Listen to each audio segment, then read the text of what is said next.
compartilhar com você uma história que, por certo, você deve saber muito sobre ela. Já deve ter ouvido algumas vezes, meditado sobre ela, ouvido alguma ministração, sei lá.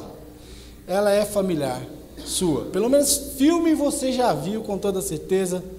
Tem um desenhozinho muito legal que fala sobre o príncipe do Egito, que fala a história de Moisés especificamente. E é isso que eu quero compartilhar com você, essa história de Moisés, tá bom? Vamos lá, Êxodo capítulo 2, versículo 1 em diante diz assim: Foi-se um homem da casa de Levi e se casou com uma descendente também da mesma tribo de Levi. E a mulher concebeu e deu à luz um filho, e vendo que era formoso, escondeu por 3 meses. Diga comigo, escondeu por 3 meses. Quando eu peço para você falar comigo, é porque esses são pontos importantes da ministração, tá bom? Escondeu por 3 meses, não podendo, porém, escondê-lo por mais tempo. Diga comigo, não podendo, porém, escondê-lo por mais tempo. Tomou um cesto de junco, calafetou com betume e piche, e pondo nele o menino, largou-o no carriçal à beira do rio. Largou-o no carriçal à beira do rio. Isso. A irmã do menino ficou de longe para observar o que lhe haveria de suceder.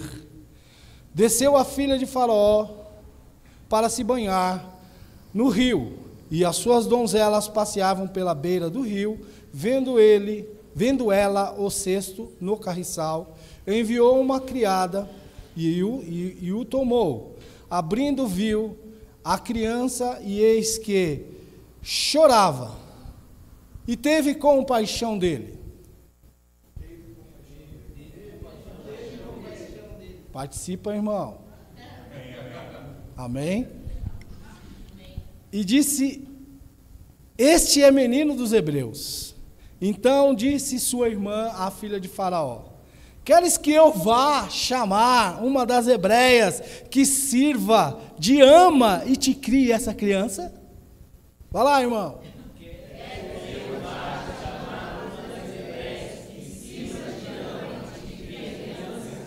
Respondeu ela, a filha de Faraó: Vai!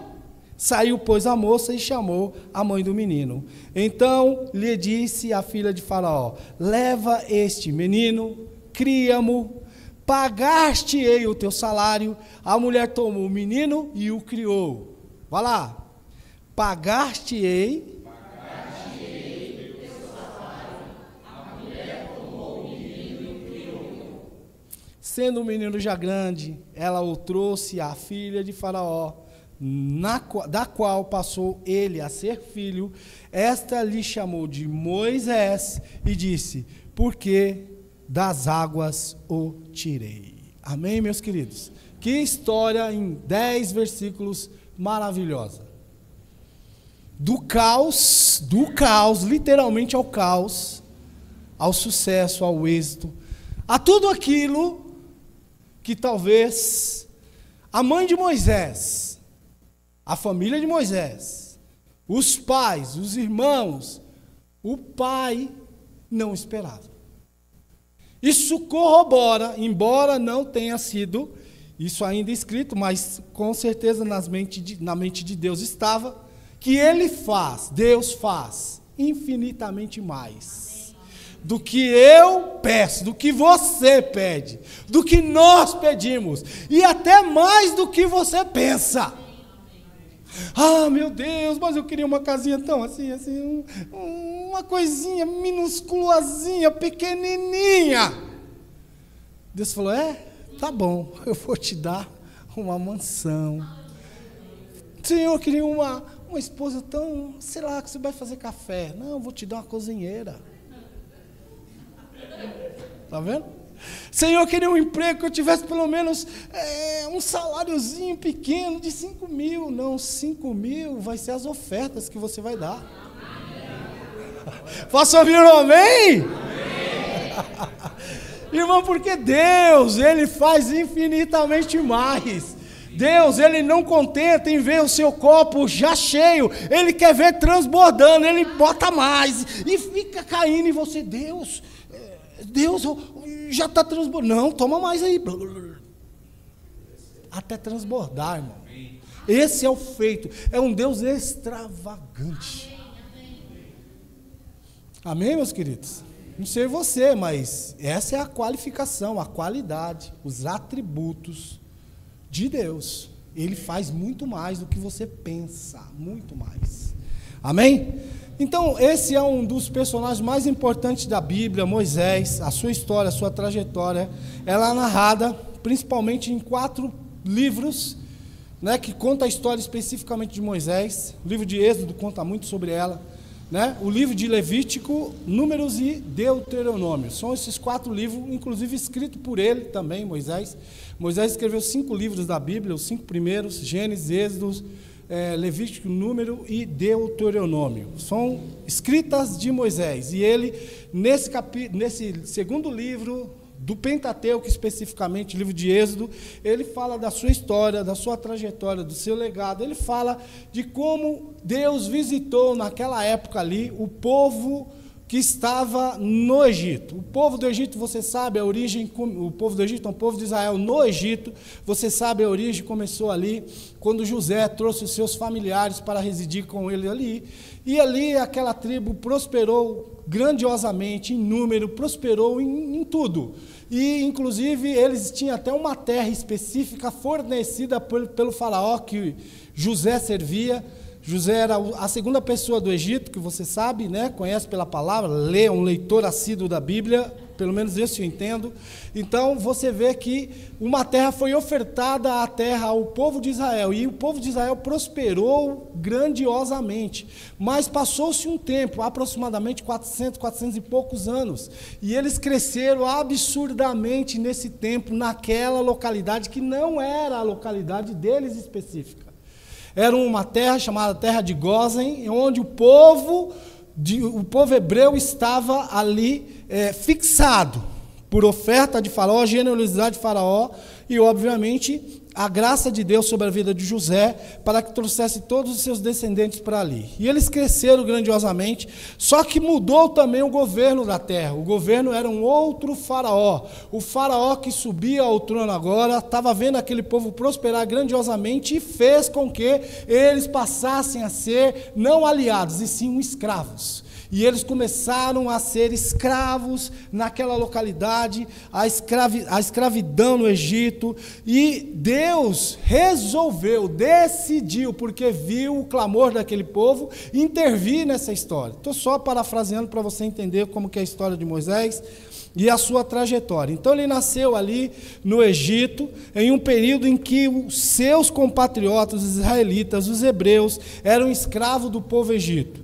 Para conter o crescimento dessa população, Faraó ordenou que todos os meninos, em específico na época que Moisés nascera, para que todos os meninos fossem mortos, jogados no Nilo. Então, quando Moisés especificamente nasceu, ele estava embaixo de um decreto de Faraó, onde Faraó ordenara que todos os meninos recém-nascidos, poupando só apenas as mulheres, os meninos fossem jogados ao rio. Então, existia um edito, existia uma legislação que obrigava as parteiras a assassinarem, matarem mesmo, meus queridos, as crianças, principalmente as do sexo masculino. E Joquebede, mãe de Moisés, decidiu não fazer o que o edito estava dizendo, que a lei estava dizendo. Ela decidiu ficar com aquele menino, porque ele era formoso, ele era bonito, e ele, de certo, talvez a mãe e os pais não sabiam ainda, mas ele era a providência que Deus haveria de prover, não para acontecer no dia seguinte, porque nós, como imediatistas, achamos que quando Deus entra com uma palavra, isso vai acontecer no dia seguinte. Possa ser que aconteça, mas possa ser que não aconteça no dia seguinte. Mas startou. mas aconteceu o quê? A ordem. Aconteceu o quê? No mundo espiritual já foi ordenado, já está acontecendo, já está em ebulição, já está havendo, irmãos. Mas nós imediatistas queremos dar um abraço. Ah, não, Deus me deu, é meu, é isso aqui. Sim, espiritualmente falando, é seu, ninguém contesta isso. Mas nem sempre acontece imediatamente. Lindo, maravilhoso. Só para parafrasear algo para você aqui. Deus me deu uma palavra um dia de que eu ia ser próspero. No quesito financeiro. Eu nunca imaginei na minha vida ter uma empresa, irmãos. Passou-se 20 anos trabalhando para uma pessoa. 20 anos! Depois, por incrível que pareça, eu passei a ser dono dessa empresa para quem eu trabalhei. 20 anos depois, irmãos. É uma trajetória, porque tem algo sobre você, algo sobre a sua vida, algo sobre a sua família, e ninguém contesta isso, isso vai acontecer. Se Deus disse, isso vai acontecer, fica tranquilo. Ah, Deus, está tão demorado, fique, é o processo. O processo, nós não podemos falhar nas etapas dele. São 10 processos, aliás, são 10 etapas para concluir o processo. Não queira que ele chegue na terceira e seja concluído. É como se fosse uma gravidez, é o primeiro mês, não dá nem para se fazer nada. Você consegue saber que está grávida por um exame, sei lá, de urina, de sangue. É por aí, mas vai chegar o tempo que vai ficar incontestável. Ainda que as pessoas não consigam ver, a barriga vai ter um volume. Recebe aí quem quer ficar grávida. Não, pastor, eu passo. Tudo bem. Tá certo? Então, fica incontestável, a barriga vai avolumar. Aí vai fazer um ultrassom, você vai descobrir pelas técnicas, pela tecnologia, que é uma menina, é um menino. Por exemplo, o mês que vem nasce nosso quarto netinho. É uma menina. E eu só vejo minha nora subindo as escadas da empresa. Falei, e aí, Ana, tudo bem? Ah, meio cansada. Falei, eu entendo, Ana, essa barriga grande eu entendo, porque já fazem 20 anos que eu tenho uma barriga grande. Não é fácil, irmãos. Então eu até entendo isso. É incontestável, a menina vai nascer ali para o dia 20 de junho, que é o que eles estão esperando, mas pode ser que adiante. Possa ser que atrase um pouquinho. Por volta do dia 20, segunda quinzena de junho, seremos avós novamente. Glória a Deus por isso. Então é incontestável, irmãos. E naquele momento, a mãe de Moisés, a família de Moisés, decidindo ficar com o garoto, eles estavam fazendo exatamente aquilo que Deus queria que eles fizessem. Não era para matar um menino. Imagine quantas famílias hebreias da época não lançaram os seus meninos no rio. Ou foi surpreendida pela guarda de Faraó, adentrando as casas, arrombando as portas e pegando à força a criança. Então a mãe de Moisés decidiu, não vamos fazer isso. Então eles estavam decidindo por aquilo que Deus sempre quis que eles fizessem. Ah, mas está difícil. Sim, está difícil. Está impossível. Sim, está impossível. Nos louvores aqui, o segundo louvor que a equipe cantou aqui, Juliana falou, algo interessantíssimo, irmãos. O impossível sempre será para Deus, mas o possível é para você. Entenda isso, o impossível é Deus quem vai fazer, mas aquilo que é possível é você quem vai fazer. Amém, Amém, meus queridos? Então você vê a história de Moisés, ele sendo colocado num cesto, sendo deixado no carriçal. Não é que o rio levou abaixo, não. Acho que eu sempre pensei que o rio estava levando o menino e parou onde Deus queria, como se fosse uma embarcação. Não, não é isso. Ele estava sei lá, numa baia do rio ali, sendo colocado naquela região ali nem pela mãe, porque a mãe talvez nem tenha tido coragem de fazer isso, talvez seja até a própria irmã, a menina Miriam, que fez aquilo e ficou postada de longe para ver o que ia acontecer. Pior ainda do que o rio levando, irmãos. Por que eu digo que é pior? Porque o Rio Nilo é o maior rio do mundo e está cheio de crocodilos e jacarés. Jacarés e crocodilos, não sei exatamente, é um bicho, mais ou menos isso. Eu não sei se chama alligator, se é jacaré, se é crocodilo. Eu não sei, acho que é crocodilo que fala. Mas mata a gente. E eles ficam aonde mesmo? E aonde?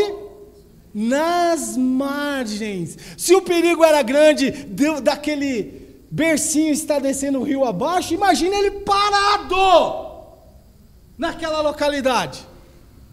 Parou para pensar? Os jacarés até talvez colocaram aquele guardanapo, a faca, epa, banquete para nós, ali.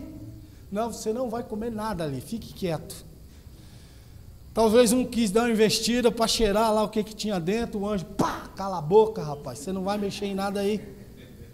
Isso é minha imaginação santificada, tá bom, meus queridos?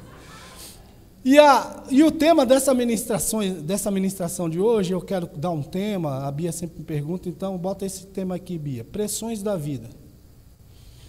Amém, querido? Pressões da vida. Então, e ali você viu que o chamado de Moisés, ele deu início ali. E aqui estamos falando só dos 3 primeiros meses da vida de Moisés. A vida de Moisés, se você, como eu disse, um assíduo leitor da Bíblia, você vai ver que ela divide em 3 etapas de 40 anos. Moisés viveu 120 anos.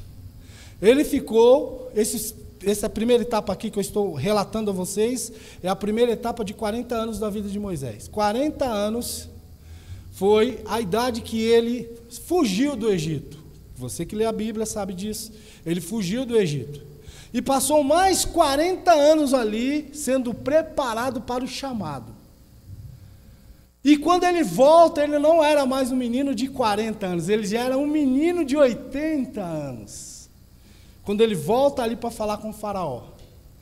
E nesse tempo, irmãos, ele falou, ó, libera o povo, e ele sai com o povo dali. Não vou entrar em detalhes das 10 pragas que obrigou o faraó a fazer o que tinha que fazer. E ele passou 40 anos da vida dele caminhando com aquele povo no deserto, de uma caminhada que seria só de 40 dias. Mas, enfim, seria tema para uma outra ministração. Então, o legado de Moisés é considerado um dos maiores profetas líderes da história bíblica. Seu legado é vasto e inclui como libertador, legislador, intercessor e autor dos livros que nós temos aí como referência, que é os 5 primeiros livros da Bíblia, o Pentateuco, e ele, sem sombra de dúvida, é um modelo de liderança e fé. Amém, meus queridos? Então vamos lá para o primeiro tópico dessa minha ministração, pressões da vida especificamente. Quem de vocês já foi pressionado pela vida? Acho que todos, não é? Você sabe o que é pressão? Para tomar uma decisão, para fazer algo, ou para não fazer algo. Então, pressão você conhece, porque, como eu digo aos adolescentes, aos meus filhos quando eram adolescentes, hoje adultos, eu falei, meu filho, bem-vindo à vida adulta. Ela é cheia desses negócios mesmo, de você ficar desempregado e tal. Bem-vindo, filho, essa é a vida adulta. Não fique apavorado, não. Ah, mamãe, fique tranquilo. Bem-vindo à vida adulta. E então eu falo para vocês que já sofreu algum tipo de pressão na vida, bem-vindo à vida adulta. Se você quiser, pode falar até para o seu irmão aí. Bem-vindo, irmão, à vida adulta. Então, as pressões da vida humana, as suas demandas, os seus desafios, os desafios que nós, indivíduos, enfrentamos constantemente, não é uma hora ou outra, isso é constantemente. Numa área ou em outra da sua vida, você está embaixo de alguma pressão para decidir ou para não decidir, para fazer ou para não fazer. Amém, meus queridos? Então, isso não difere de nenhum de nós, nós estamos embaixo dessas constantes e diversas situações na nossa esfera de vida e existência. Isso vai gerar o quê? Estresse. Isso vai gerar o quê? Ansiedade. Isso vai gerar o quê? Necessidade de adaptar-se. Amém? Então essas pressões podem vir de fontes internas, de dentro, que bota lá dentro, ou de fontes externas. o meio, econômica, né? Pressões do ambiente e por aí vai.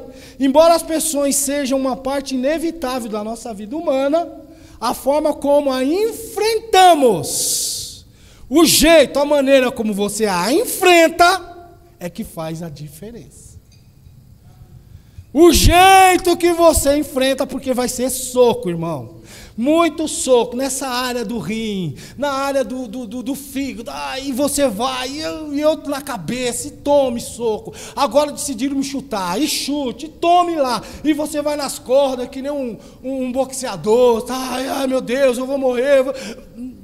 A vida adulta é assim. Agora, você pode ficar lá, eu sou uma mosquinha, eu sou um vermezinho de Israel.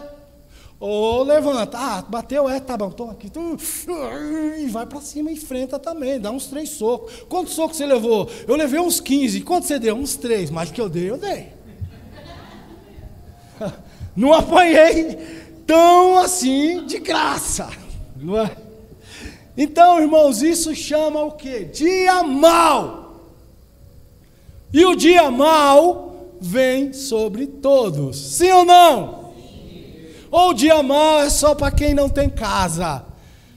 Ou o dia mau é só para quem tem emprego. O dia mau é para todo mundo. É como se fosse uma chuva torrencial.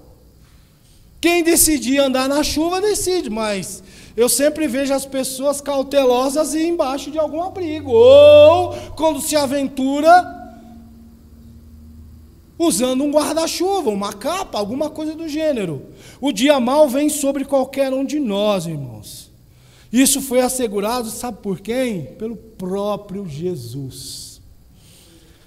Né? A pressão do dia mau ressoa como uma experiência humana e universal. Ninguém escapa. Não é só no Brasil, não. Fora daqui também. Ok? Imaginem quantos dias maus o povo da Ucrânia está enfrentando. Irmão, pensa lá. Imagine quantos dias maus aquelas pessoas que residem naquele conflito que não termina da Palestina. Quantos dias maus ali? Imagina quantos dias maus na África, irmãos, sem uma expectativa de que se vai comer a próxima refeição. Dia mau. Então eles vêm. Então a expressão dia mau é isso.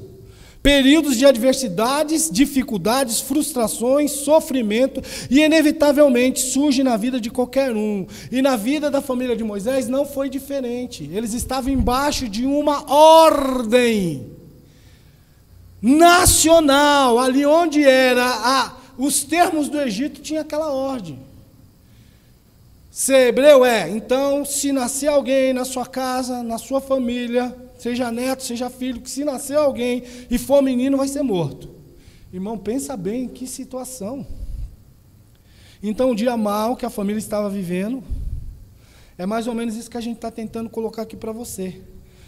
Né? Mas a forma como você administra esse dia mau define a sua profundidade, a profundidade de impacto na sua vida e a velocidade da sua recuperação. Ok? É mais ou menos, mas essas pressões que vêm sobre nós é mais ou menos o que acontece com um pedaço de carvão. Vocês já viram o carvão? Já viram o carvão quando você faz o seu churrasquinho? Carvão, aquilo ali, carvão.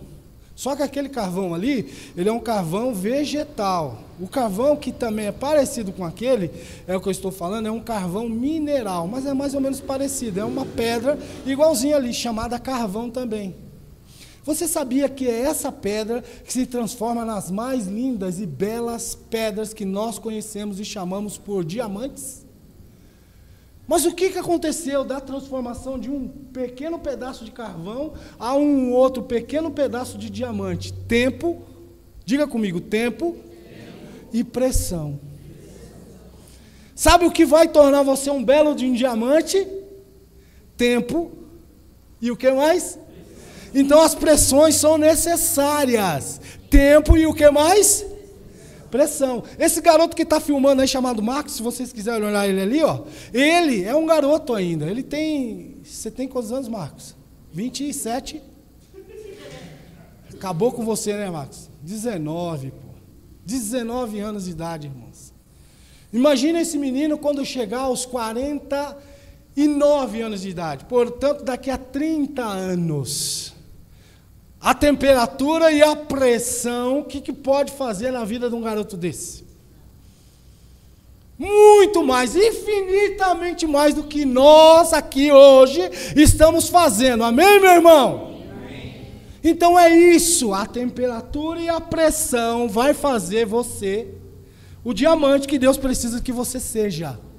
E mesmo assim não vai parar por aí não, porque quando ele extrair o diamante, né, pegar o diamante, aí tem uma outra coisa que é para um outro dia que a gente pode falar, um ferro pontiagudo onde ele vai tirar as encostas. Isso aí chama o quê? Buril. E alguns de nós estamos nessa escala. Começando lá com uma pressãozinha, com o tempo, como carvão ainda, mas já está se transformando em pedra preciosa, vai chegar uma preciosidade, vai ser extraída e vai ser utilizada a obra de Deus, porém não é só extrair e utilizar, passa por buril. Tirando as encostas, as encrostas, aquilo que não vai servir. Para deixar a pedra lapidada, a ponto de lapidação, porque ainda não é a lapidação. Mas esse é tempo para outra. Douglas, pega um dia sobre isso. Amém, meus irmãos? Então, pressões, você entendeu o que é, tá certo? Agora, a pressão leva a uma decisão difícil. É o tópico 2 que eu quero compartilhar com você. Então, lidar com a dificuldade de tomar decisão envolve reconhecer esses fatores e desenvolver estratégias que podem incluir definir quais suas prioridades, coletar informações relevantes, aceitar a incerteza, aprender com seus erros, não buscar a perfeição e buscar o apoio de diferentes perspectivas. Então, se você for analisar a história de Moisés especificamente, o que a família decidiu, porque eu não entendo que aquela decisão não passou só por conta da administração pura e simples de Joquebede, a mãe de Moisés. Não foi, foi a família que decidiu aquilo ali. Irmãos, pensa bem, que decisão difícil. Eu não sei quem tem filho aqui pequeno, o mais pequeno que tem aqui é um irmão que não está dormindo quase nada, que é um irmão ali chamado...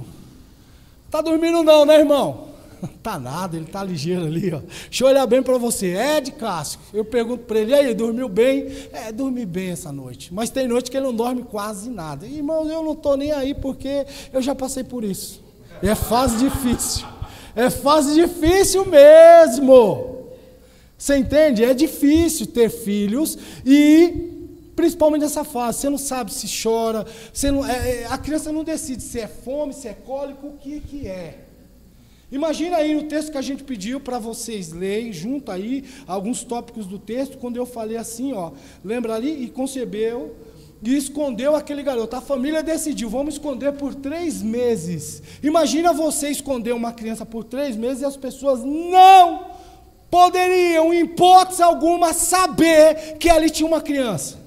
Primeiro, essa gravidez foi muito bem camuflada, escondida. Era um monte de roupa, talvez para não sair o volume da barriga da mãe de Moisés. Aí o bebê nasce. O bebê nasce ali, 3 meses, a família fazendo de tudo para que aquele bebê não chorasse, para que as pessoas não descobrissem. E eu quero crer que aquelas casas não eram assim, tipo Alphaville, uma lá e passa outra, outra aqui, outra passa outra, outra aqui. Não, era tudo coladinho que nem área livre. Né? As comunidades, vulgo, que nós chamávamos, quando nós, acho que é politicamente correto falar favela, mas nós conhecemos por favela, tudo coladinho umas nas outras. Impossível você não ouvir um choro de um bebê. Imagine a mãe, quando aquele bebê chorava, meu Deus, filho, tranquilo, calma, acalmou, filho, pelo amor de Deus, não denuncia a gente, filho, por favor, Miriam, ajuda aqui. De noite, o plantão que era se feito, por quê? Porque ninguém podia saber que ali tinha uma criança. Então Moisés era uma bênção, inquestionavelmente uma bênção, que passou, Douglas, pastor, a ser um problema. Como eu vou administrar algo que é bênção, eu recebi de Deus, mas que está me trazendo severos problemas? Responde, irmão. Ixi, que tanta interrogação que subiu agora. Não sei, pastor. Não sei, eu também não sei. Irmãos, e é exatamente isso que estava acontecendo ali. E o primeiro mês tiraram de letra, o segundo, com muita dificuldade, mas tiraram o terceiro. Não dá mais. Não dá mais. Aí vem a mesa redonda, né? A decisão em família, porque eu não creio, embora a Bíblia não diga isso, mas eu não creio que essa decisão foi unilateral, apenas de Joquebede decidiu, aí chegou Anrão no final da tarde, cadê o bebê? Ah, botei na água lá.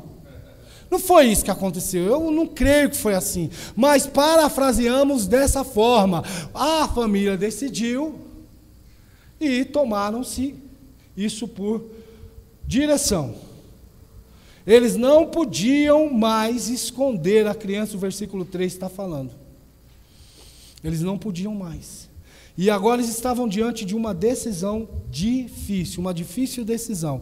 E uma difícil decisão precisa se definir prioridades. Não foi isso que eu falei? Definir prioridade. Qual era a prioridade ali? Nesse momento crucial da família de Moisés, manter a família viva. Porque Moisés de verdade era o passe para o quê? Para morte. De todos, talvez. Não só do bebê, mas de todos. A crueldade daqueles soldados não iam parar só em Moisés. Vocês querem dar enganar a gente? Esconder essa criança aqui, ela é sentenciada à morte. Eu presumo que toda a família. Então, para que não morresse Miriam, para que não morresse Arão, para que não morresse Anrão, que era o pai, para que não morresse Joquebede, que eram 4, eles decidiram pela sorte do bebê. É fácil pra caramba, né? Parafraseando, muito fácil uma mãe decidir uma questão dessa, né, Paulinha? Fácil demais. Muito fácil. Não é fácil. Fácil, sabe que seria fácil? Se aquele Moisés fosse o quê? Um bebê reborn. Arrumei um jeito de botar essa frase aqui. Se Moisés fosse um bebê reborn, joga esse cara fora. Mas Moisés não era um bebê reborn. Moisés era um humano e um libertador providenciado por Deus, que estava iniciando ali. E olha, o povo já estava há 400 anos de escravidão, e isso ainda ia acontecer depois de aproximadamente 40 e poucos, quase 80 anos depois.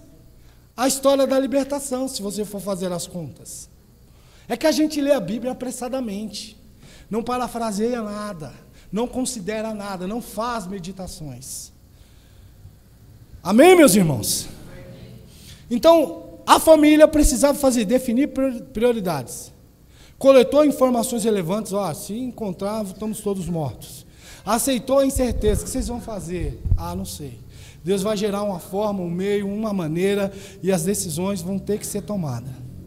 Então, irmãos, no caso dos pais de Moisés, mais especificamente a mãe, era abandonar, era se livrar do problema chamado Moisés, que estava trazendo instabilidade gigantesca para toda a família. Joquebede chegou literalmente ao seu limite. Eu pergunto para você, em que limite você está? Talvez no limite da exaustão. Pastor, eu já não aguento mais lidar com essa situação. É uma situação que eu lido há um bom tempo. No caso da mãe de Moisés aqui, era uma incerteza que ela se confirmou com certeza depois do 9º mês de gravidez que o bebê nasceu.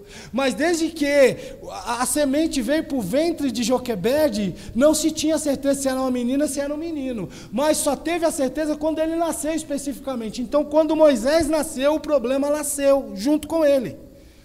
Você entende o que eu estou dizendo, meus irmãos? São 3 meses ali de concretização daquela gravidez, e era um menino, e eles decidiram não matar o menino, obedecendo o que Deus dizia, o que Deus queria, embora não estava ainda explícito. Não levantou-se nenhum vaso e diz: eis que te digo mais, e te digo ainda, Joquebede, guarda esse menino porque eu tenho um grande plano na vida dele. Não foi isso que aconteceu. Ela entendeu, não vamos matar a criança, mas arrumou um problema para a família. 3 meses, meus irmãos, você entende? 3 meses. Alguém ora por esse relógio aí, irmão, por favor. Tá? Então, irmãos, eles estavam à exaustão, a mãe principalmente. Era uma instabilidade gigantesca para toda a família. Joquebede chegou literalmente ao seu limite. Eu não sei que limite você está. Onde exatamente você está? Talvez algo que está te exaurindo força, tirando. Eu não sei. Mas algo precisava ser feito. Não tinha mais nada o que fazer. Nada, absolutamente nada o que fazer. Você já chegou em situações assim? Aí eu faço uma pergunta. O que fazer quando não há o que fazer? Pastor, mas essa pergunta é muito difícil. O que você faria?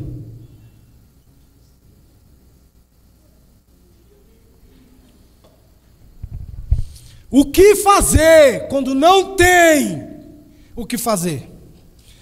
Aí você fala, não tem o que fazer, pastor, não tem o que fazer. Sempre tem o que fazer. Por mais que você diga que não tem o que fazer. Talvez não tenha o que fazer no tocante ao impossível. Mas tem o que fazer, o que muita gente deveria fazer em primeira instância. Sabe o que é? Orar. Mas só que a maioria de nós, quando chega com diagnóstico, é câncer, viu? 3 meses de vida. Aí começa a orar. Por que não orou quando foi ao médico? Eu vou lá, nem sei de diagnóstico nenhum, mas vou orar. Essa é a nossa convicção que deveria brotar no primeiro momento. Não orar quando a questão ficou difícil. Mas tudo bem, se é assim que você prefere, então faça-o. Então, meus irmãos, a família de Moisés estava vivendo isso. E agora a difícil decisão de abandonar o seu filho. Imagine, se coloque você, mãe, no lugar de Joquebede. Abandonar o garoto. Né? A legislação dizia, tem que matar. Se pegar, vai matar. Ela estava incorrendo num crime em quase todas as nações, se você for analisar. No Brasil também é assim. Sabe como chama esse crime? Abandono de incapaz. Eu fico até preocupado que abandono de incapaz eu descobri que não só configura com criança. Com idoso também. Então minha esposa, quando me abandonar por aí afora, ir lá para a obra dela, eu vou de repente pensar até num processo contra ela. Ela abandonou o incapaz, que não sabe nem fazer comida direito. Brincadeiras à parte, meus irmãos. Mas o que fazer diante de uma questão tão difícil quanto essa? O que fazer quando estamos diante de uma música? Eu não sei se você já ouviu essa música. Eu amo demais esses cantores, um grupo, né, lá do Rio de Janeiro. Tem coisa boa do Rio de Janeiro, viu, irmãos? Não é, pastor? Trazendo a arca. Vocês gostam dos louvores dele? E ele tem um louvor que fala entre a fé e a razão. Você já ouviu esse louvor? Ele vai, quando ouviu o filho perguntar, e o cordeiro onde está? Ele está cantando a história de Abraão, né? E ele fala assim, seu coração sangrou, quando ouviu o pai lhe responder, Deus irá prover, o seu coração temeu. Isaac perguntando, para o pai Abraão, e o cordeiro, meu pai, onde está? Deus vai prover, meu filho. Então o coração dele tremeu, e temeu. E lado a lado, os dois em silêncio choravam, ao verem chegando o lugar da decisão. Eu não sei em que aspecto você está da vida, se o lugar da decisão já chegou e você precisa decidir, ou se você está aproximando-se do lugar da decisão, mas a decisão precisa ser tomada. Irmãos, que difícil situações é quando tem que se tomar uma decisão. E um pedido assim, que parte o coração, como escolher entre a fé e a razão. Oh, meu amado. A razão qual era? Não matar o garoto. Deus, o Senhor sabe que eu te amo. Mas a fé fala, eu preciso fazer o que eu tenho que fazer. E é a prova que o meu Deus me pediu e eu vou fazer. Mas o interessante é que Abraão talvez não, ou, sei lá, cônscio das palavras, ele disse para as pessoas que foram até ali ao cume do monte, ao cume não, a entrada do monte, e falou: olha, vocês fiquem aqui porque eu e o garoto vamos ali adorar, e nós retornaremos. Eu não sei o que vai ser feito lá, mas nós retornaremos. Eu não sei o que Deus vai fazer. Eu nunca vi um ser humano ressuscitar, mas é possível. Eu e o meu filho, a minha bênção, o meu Isaac, retornaremos. Então eu quero crer que diante daquela decisão, quando a mãe de Moisés, tão qual Abraão, pai da fé, fez aquele ato que ela podia fazer, o que ela podia fazer? Pegar o menino e jogar no rio, ou construir uma arca, um bercinho. Depende de mim construir essa arca, eu vou construir. Vou betumar, vou calafetar para não entrar água, e vou colocar o menino aqui. Essa construção daquela pequena arca, daquele pequeno baú, daquele pequeno bercinho, foi o ato de fé de Joquebede. E ela, tal qual Abraão, estava diante de uma decisão que precisava ser tomada. E ela fez. Eu não sei, eu entendo que não foi ela que pegou esse bebê e levou lá no carriçal. Talvez Miriam, porque Miriam já pensava, Miriam já dialogava. Não sei qual a idade de diferença dos dois aí, mas era uma menininha que fazia muita diferença numa casa. Ela foi lá pastorear, ver de longe o que estava acontecendo com o irmãozinho dela. Amém, meus queridos? Então ali, ele estava diante da fé e a razão. A razão diz para não fazer. A razão diz para não fazer. Mas a fé diz que você precisa dar um passo. Né? Eu não sei se vocês já assistiram aquele filme de Indiana Jones. Já assistiu? Eu acho muito legal aquela parte, quando o cara está num penhasco e ele bota o pé e aparece um degrau. Puf, e ele bota o outro, puf, aparece outro degrau, daqui a pouco aparece uma ponte. Fé é isso, irmãos. Você dá o passo de fé. Qual é o passo de fé de Joquebede? Construir essa arca e colocar o bebê ali. O resto não sabia o que ia se dar. O passo de fé talvez seja dizer um sim. O passo de fé talvez seja dizer não. O passo de fé seja dizer: olha, eu não tenho mais o que fazer, eu vou fazer isso. Não sei o que vai dar daqui para frente, mas vou fazer isso aí. Puf. Sei lá, até uma oferta. Uma vez, diante de uma decisão assim, não era emoção, eu fiz aquilo porque eu quis mesmo e só pedi o aval da minha esposa. Sei lá, foi um passo de fé que eu dei na igreja. Nem congregava ainda em Osasco, congregava em Pinheiros. E era uma oferta que eu precisava dar, uma oferta que mexia muito com a gente, como família. Não foi uma oferta qualquer. Eu falei: ó, amor, eu já tinha reservado um dinheiro, inclusive para dar o passo de umas ações que a gente queria fazer em família. Aí eu falei assim: amor, ó, eu vou dar essa oferta. E ela olhou para mim assim: pode, se você tem essa direção, faça. Não, eu vou fazer. Fui lá e entreguei, irmãos. Irmãos, eu não sei quantas coisas destravaram na minha vida a partir daquele dia. Eu não sei enumerar quantas coisas destravaram. Então é sobre isso que eu estou falando com você na manhã de hoje. Aquilo que é possível. Não estou falando para você ofertar, não é isso que eu estou dizendo. São inúmeras situações que você precisa dar um passo de fé. Um passo literalmente de fé. Então você entenda qual tipo de passo que tem que ser feito. Então, meus queridos, o texto que nos fala sobre isso, ela não podia mais esconder aquela criança mais. Então ela construiu esse cesto e largou no carriçal. Mas é engraçado como Deus trabalha com paradoxos. Coisas que você nem imagina. É o que Deus vai trabalhar. Você fica na espreita olhando aquela porta ali, ó. Ela vai abrir.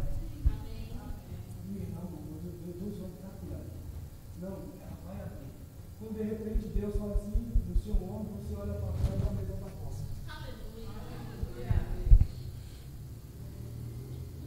Como o Senhor fez isso? Ele é Deus, irmãos. Ele é Deus. Amém, meus filhos? E Deus trabalha com coisas paradoxais que você menos imagina. Vamos lá, aqui nesse texto.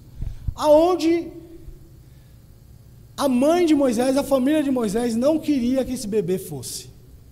Para onde? Para as mãos de Faraó. Para o domínio de Faraó. Ser reconhecido por Faraó. E ser morto até por Faraó. Ela não queria isso.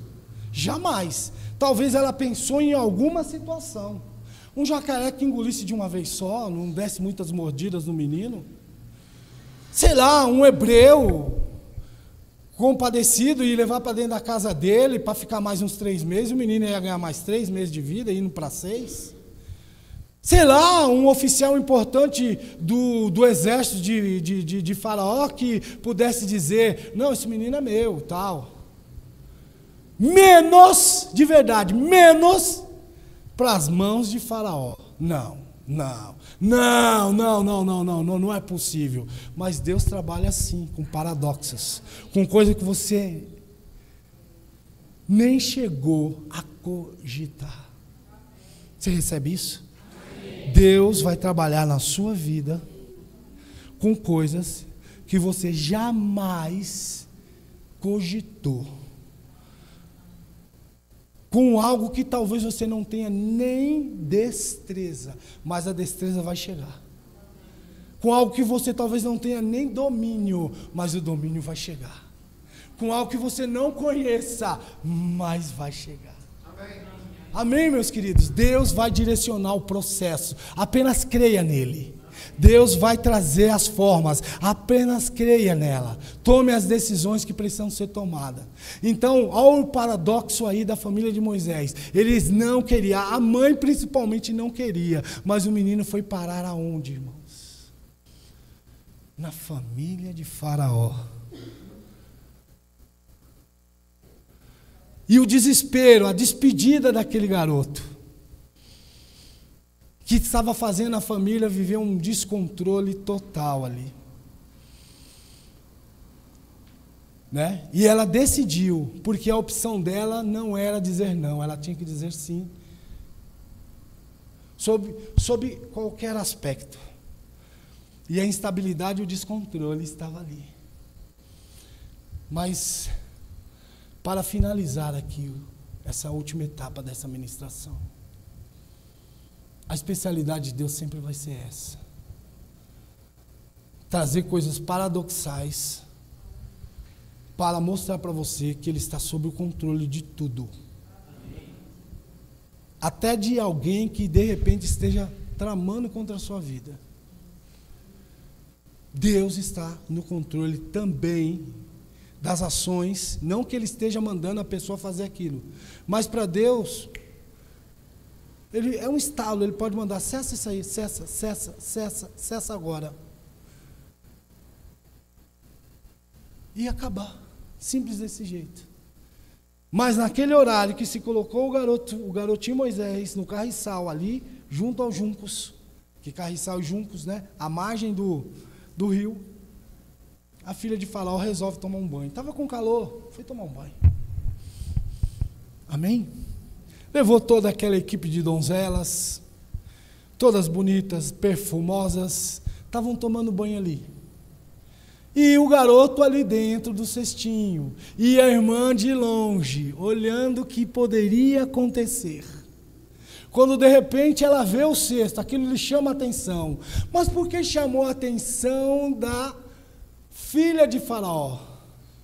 Por quê? Porque Deus, inclusive, Ele faz isso, irmãos. Ele direciona o olhar de pessoas para onde Ele quiser. Não é para olhar para lá. Deus fala, olha assim. A visão está um pouco alta, abaixa. O que é aquilo? Deus que faz essas coisas, queridos.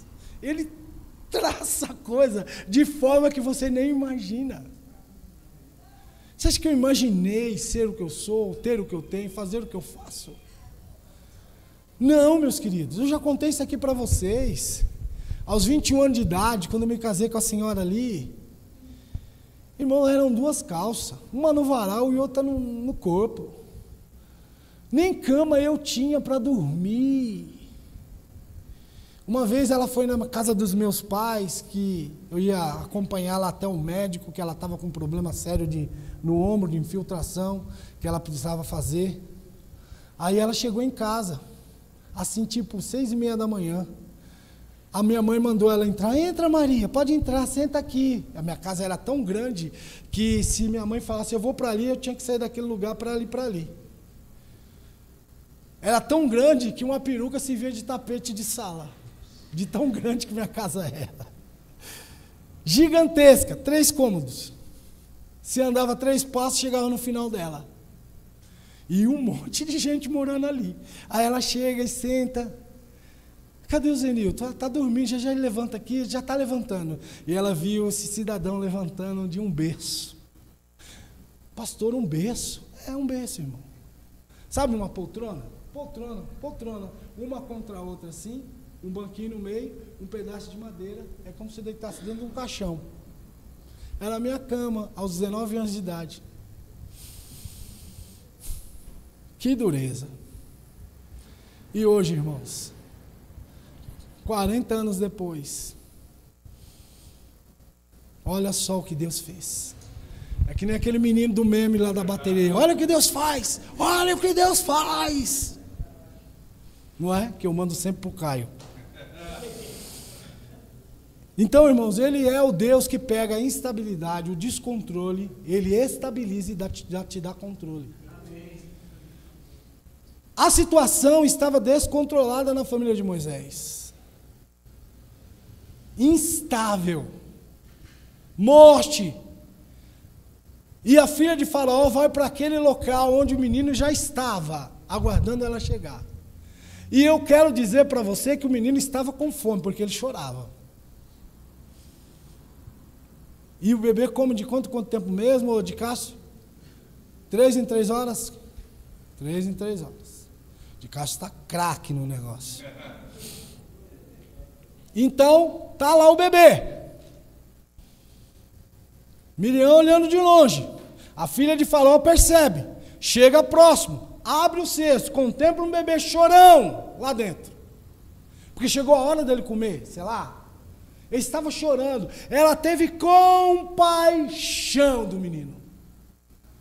Então Deus é aquele Deus que trabalha com paradoxo. Aonde é que a mãe de Moisés pensou que o menino ia exatamente para a mão de quem? Você acha que isso foi planejado? Olha, tal dia, tal hora, é o dia dela tomar banho, então vamos botar o menino lá. Tá, e se ela não tivesse tido compaixão? E aí? Não, irmãos, não foi isso que aconteceu. A Bíblia diz que colocou o menino lá. Miriam se posta ao longe. A filha de Faraó se aproxima, abre o cesto, vê o menino, compadece-se dele.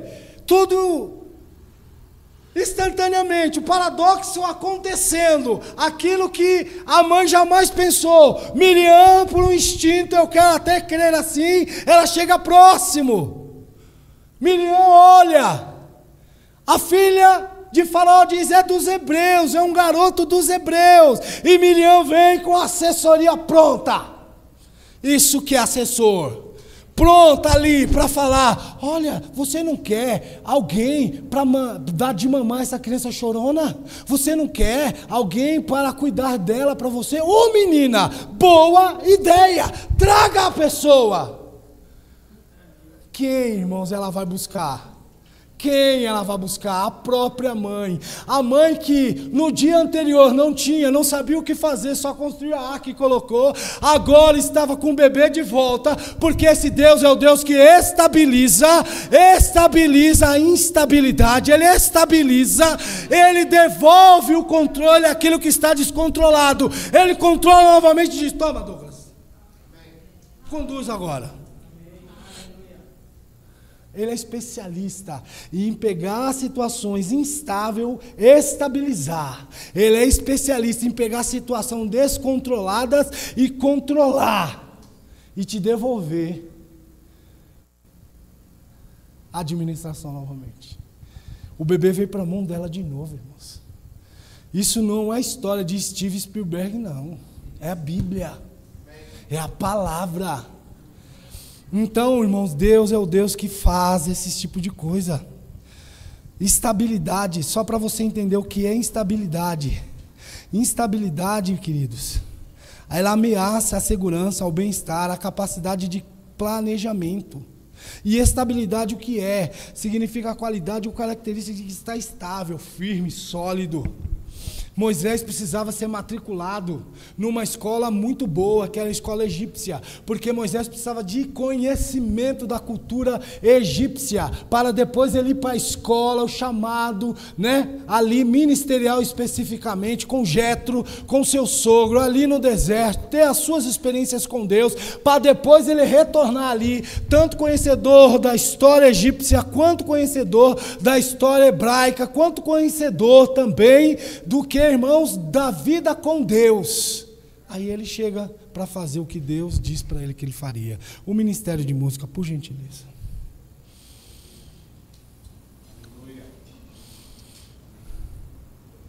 Amém, queridos? Eu não sei que situação você está vivendo.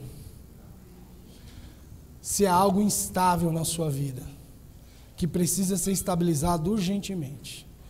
Algo estável, leia-se. Desemprego, talvez. Algo instável, leia-se.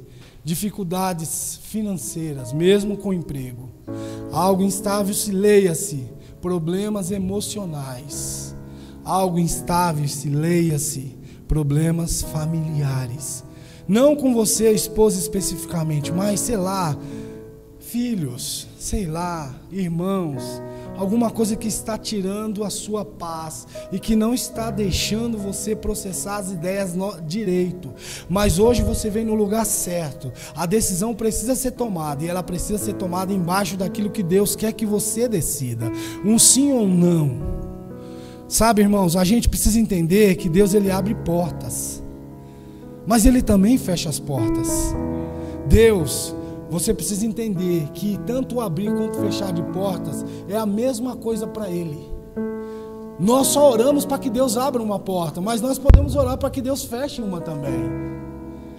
Então o que você precisa entender? Que o abrir e fechar das portas é a mesma coisa, mas tanto abrir quanto fechar seja feito por Deus, não por você, por Deus.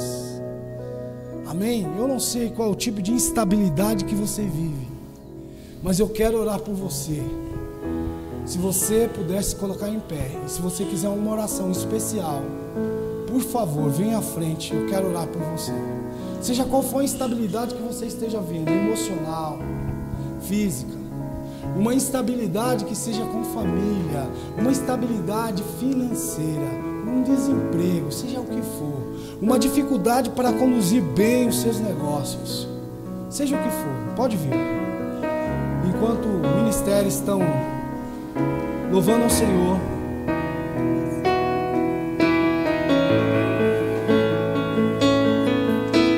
não fique com dúvidas. Deus falou com você. Qual seja a sua